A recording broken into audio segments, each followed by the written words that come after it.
C'était un mec qui avait une grande gueule, c'était un mec qui assumait et qui surtout, ce qu'il disait, ça s'appuyait sur des résultats sur le parquet. C'est pour ça qu'il était respecté. C'est-à-dire que c'était un leader par la voix, comme tu le décris là, mais c'était un leader par l'exemple. Kobe, quand les entraînements de l'équipe, sa routine matinale, par exemple, commençait en général pendant la pré-saison à 9h du mat.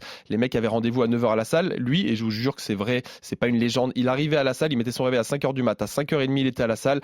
Entraînement individuel de 5h30 à 6h30. Il prenait sa douche, son petit-déj et il faisait une sieste de 7h à 8h.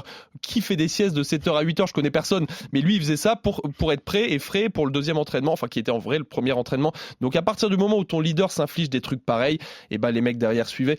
C'est le principe de Michael Jordan, c'est-à-dire que si t'es prêt à avoir ce niveau d'exigence, et ben tu suis Kobe et il va t'emmener tout en haut. Et après il y a plein de mecs qui sont pas faits pour ça et c'est les mecs qui étaient laissés sur le côté de la route. Si tu suis pas, eh bien tu ne m'intéresses pas. Et tu ressembles à du papier toilette comme il l'a dit dans sa carrière. C'est un comportement qui frisait l'autisme, le spectre de l'autisme pour Kobe avec le basket, vraiment, parce que c'est un mec qui était obsédé par ça et qui n'avait pas peur de l'assumer, d'ailleurs, de dire clairement que sa vie c'était le basket, son amour c'était le basket et qu'il était prêt à tout laisser de côté. Moi j'ai cette chance de passer 3 ans à Los Angeles de 2009 à 2012. Je connaissais un joueur des Lakers à l'époque, un Belge, un pivot congolais qui s'appelait Didier Mbenga, un immense, un monstre de la nature, 2m15, 120 kg, un monstre. Très sympa, comme on était francophones tous les deux, on sympathise et du coup il m'avait ouvert un peu les portes du monde de la nuit à Los Angeles. Donc c'était cool, je vis des trucs sympas et tout. Il m'invite plusieurs fois à des soirées avec des joueurs des Lakers.